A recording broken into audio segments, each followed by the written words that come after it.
I'm going to talk about the core connection breath, which is basically teaching you how to breathe utilizing your core as a whole. This is the most important step you can take to postpartum recovery. The core is essentially a pressure system, and when we breathe, we should be breathing in a way that will manage that pressure system effectively. This can help heal the diastasis recti and help other aches and pains that may come after pregnancy. So a little bit of background first just on your core. So I'm going to talk about the innermost core, which is 4 main muscles. We have our diaphragm, which sits right here underneath the rib cage, the transverse abdominis, which goes around your abdomen like a corset. You have your multifidus muscles, which run down your back, and then the pelvic floor, which sits like a sling underneath, and the pelvic floor makes up all the muscles that sit in there in your pelvis. So during a normal breath, what is supposed to happen is the diaphragm descends, and then in turn the pelvic floor descends to accept that pressure. A lot of times though, for many people, is when that diaphragm descends, the pelvic floor, there's so much tension that's held there, and these then press together, which can cause an increased pressure in the abdomen.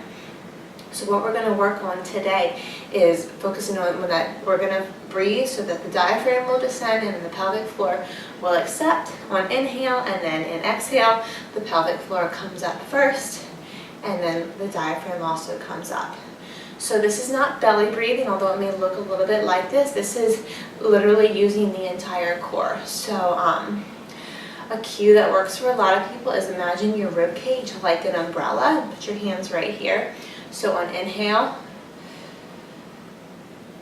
picture your rib cage opening like an umbrella. It's not just in the front, but it is a 360-degree opening. And then feel the pressure go down right into your pelvic floor.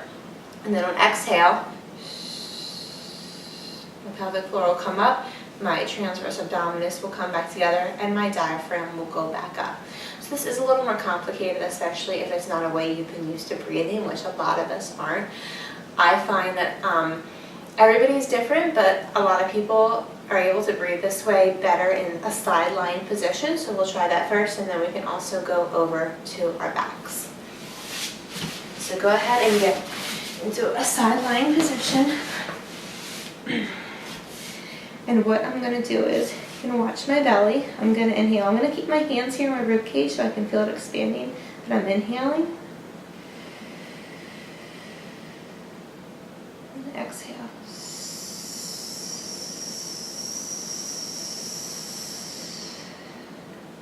So again, my rib cage expands 360 degrees. The pressure goes, you'll see my belly expand, and then obviously you can't see, but I also can feel my pelvic floor relaxing to accept that pressure on inhale.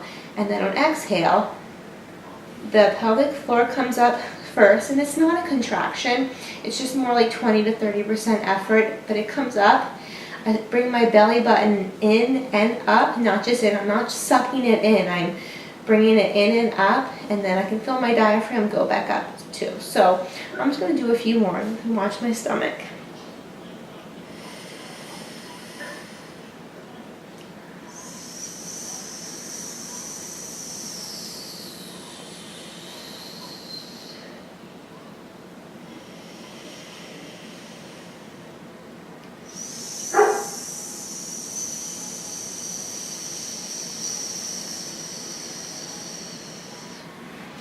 So that is something that I want to show you what this would look like lying on your back.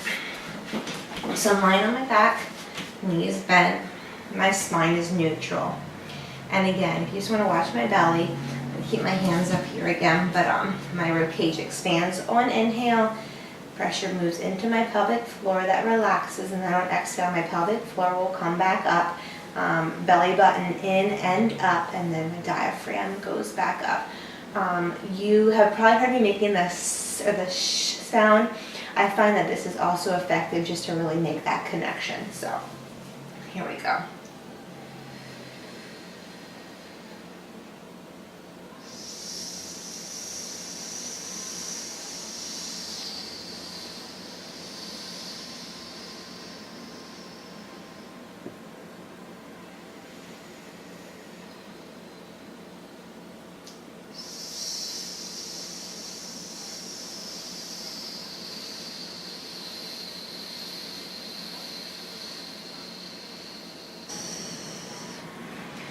So that is something that I want you to be doing every day.